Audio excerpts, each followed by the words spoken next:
Assalamualaikum warahmatullahi wabarakatuh. Perkenalkan, kami dari kelompok 5 akan menjelaskan sebuah materi yang berjudul Teori Investasi, yang beranggotakan Revina Gita Anggraini, Rosita Seva Utami, Vini Mufrihani, dan Deliana Permata Rahayu. Yang pertama adalah definisi investasi. Investasi adalah sebuah perumpamaan dalam ekonomi yang menggambarkan suatu nilai ekonomi bagi suatu perusahaan untuk menghasilkan sebuah keuntungan. Investasi adalah suatu istilah dengan beberapa pengertian yang berhubungan dengan keuangan dan ekonomi. Istilah tersebut berkaitan dengan akumulasi suatu bentuk aktiva dengan suatu harapan mendapatkan keuntungan pada masa yang akan datang. Terkadang investasi disebut juga sebagai penanaman modal. Penanaman modal ini adalah kebalikan dari investasi pada aspek yang lama. Yang kedua adalah jenis-jenis investasi. Yang pertama, investasi real. Investasi ini bisa juga dikatakan dengan investasi jangka panjang.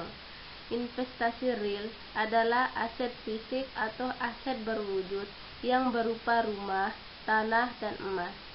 Nilai aset real cenderung meningkat dari tahun ke tahun, namun relatif tidak mudah untuk dicairkan pada saat dibutuhkan. Investasi real dibedakan menjadi 3 komponen, yaitu 1. Investasi tetap perusahaan, 2. Investasi untuk perumahan, 3. Investasi perubahan bersih persediaan perusahaan.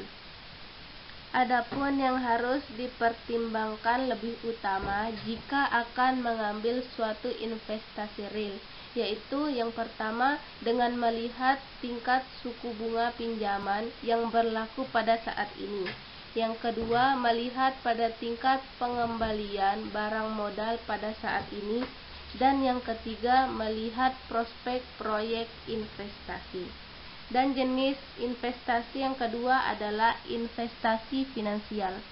Investasi finansial atau juga dikatakan dengan aset finansial disebut dengan aset yang tidak memiliki wujud, antara lain saham, obligasi, dan reksadana yang masing-masing memiliki karakter yang berbeda-beda.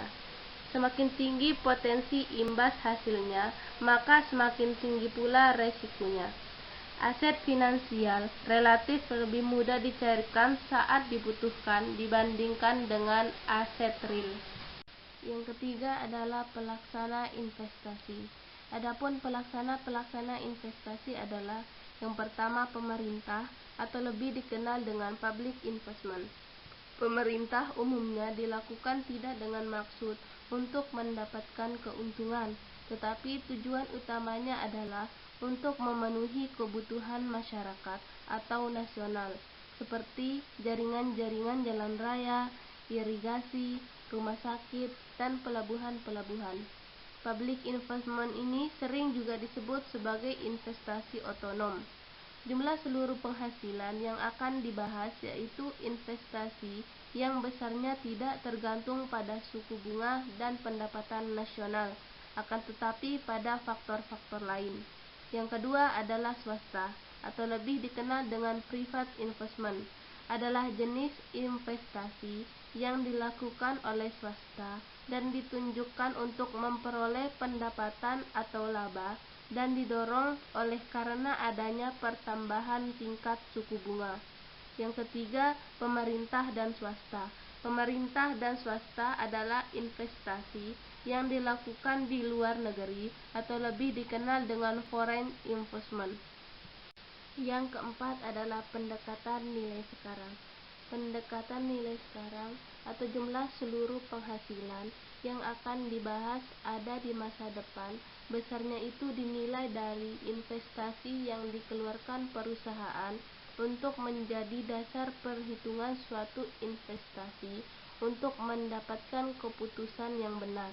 Maka aliran penghasilan tersebut harus dihitung berdasarkan nilai sekarang Menghitung nilai sekarang dari sejumlah aliran penghasilan di masa datang adalah mendiskonto berdasarkan tingkat bunga yang diperkirakan terjadi.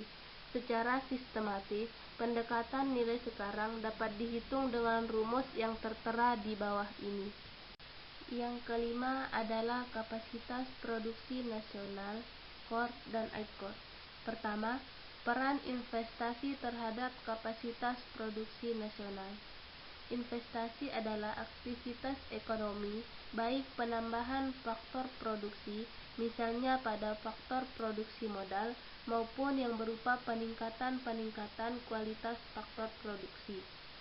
Investasi ini jadinya akan memperbesar pengeluaran masyarakat yang kemudian diperkuat oleh efek multiplier yang akhirnya akan memperbesar pendapatan nasional.